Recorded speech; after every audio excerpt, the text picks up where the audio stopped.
Now, local governments are created. The central government is telling us, you please devolve power to the local bodies.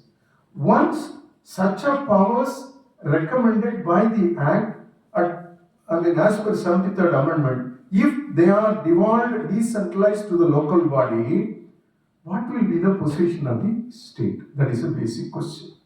When we talk about decentralization, this is an academic discourse. Sometimes, political party leaders in Tamil Nadu, they ask me a question, you are always writing about decentralization. Tell us, you define what is decentralization. Decentralization is a process of devolving powers from the highest echelon of decision making to the lowest institution where decisions are taken. Right. But why do you talk about, why always talking about devolution from the state to local body, not about center to state? Why you are not, you academics, you never raise any question on this. Why you are not doing it? There is a question. We never bother about it. We always talk about 3 years. Devolved, power, functionaries, finance. So in that context, this system works. Normally, this kind of arrangement will work effectively only when sequential acts are coming in the whole process. There is a list, more than 21 items have to be done sequentially. Once the amendment has been through, the next step is all the states have to pass a legislation. Yes, they have passed a legislation. Then you look at the legislation, to what extent the spirit of the 73rd Constitutional Amendment has been carried out in this Act. When Raghunandan was the Joint Secretary, with the help of a lawyer, he has analyzed all the state acts. Barring 1 or 2, majority of the states have not incorporated the very basic spirit of the 73rd Amendment. Closed.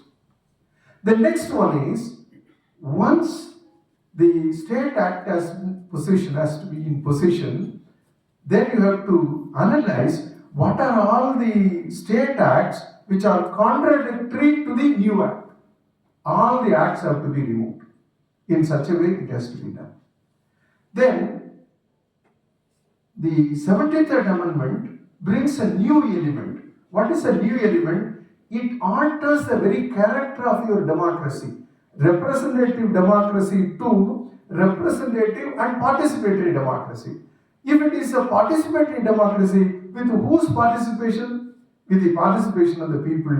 You have to tell them that you are the part of the whole of the governance, you are the part of the whole process of development, and you are the deciding entity, and you have one opportunity to participate, that is Gram Sabha.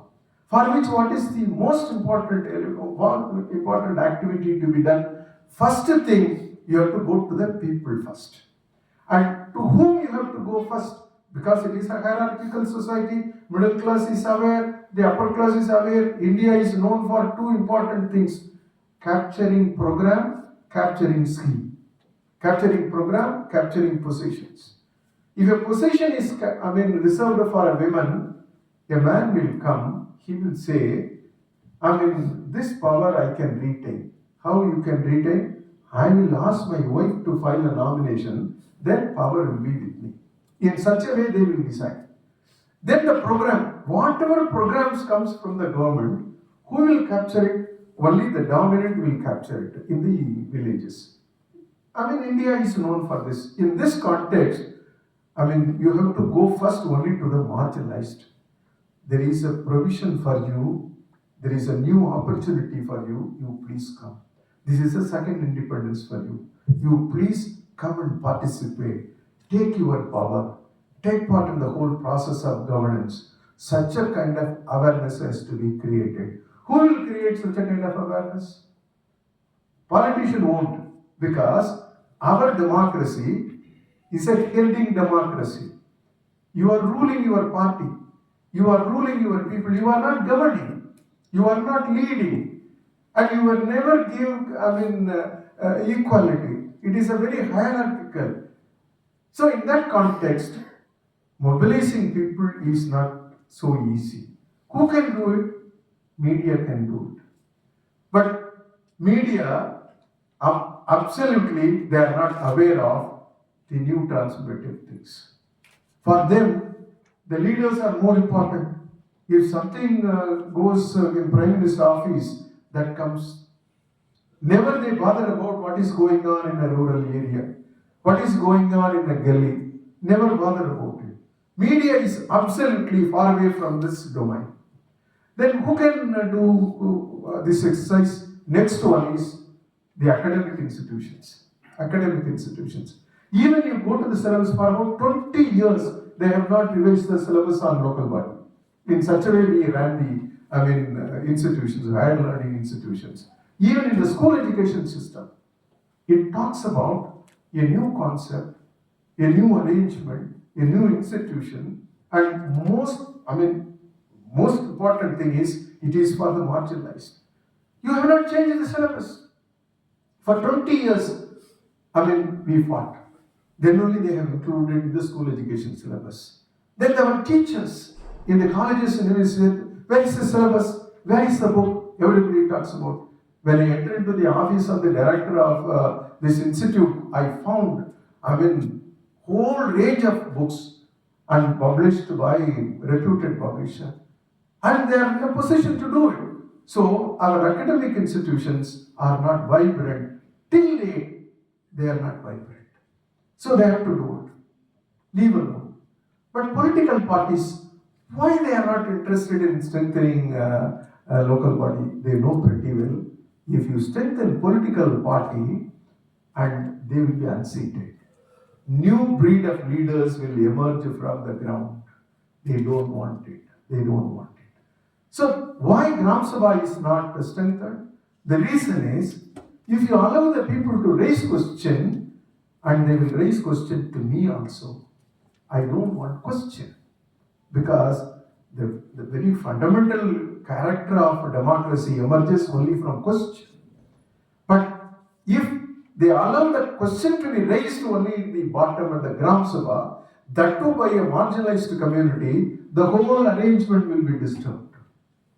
Then the democracy will change its character and equality will be provided to them. So they don't want it. That is why they never speak about this kind of thing. Then, yet, what is going on in the local bodies? One important survey, by investing near about 6 crore rupees by a Canadian agency, the Indian Council for Applied Economic Research, they have conducted a study in 17 states. And that study has been published by Cambridge. And it was done by Hari K. Nagaraj. Biswanger is a World Bank expert on decentralization. Then Dr. S.S. Meenakshi.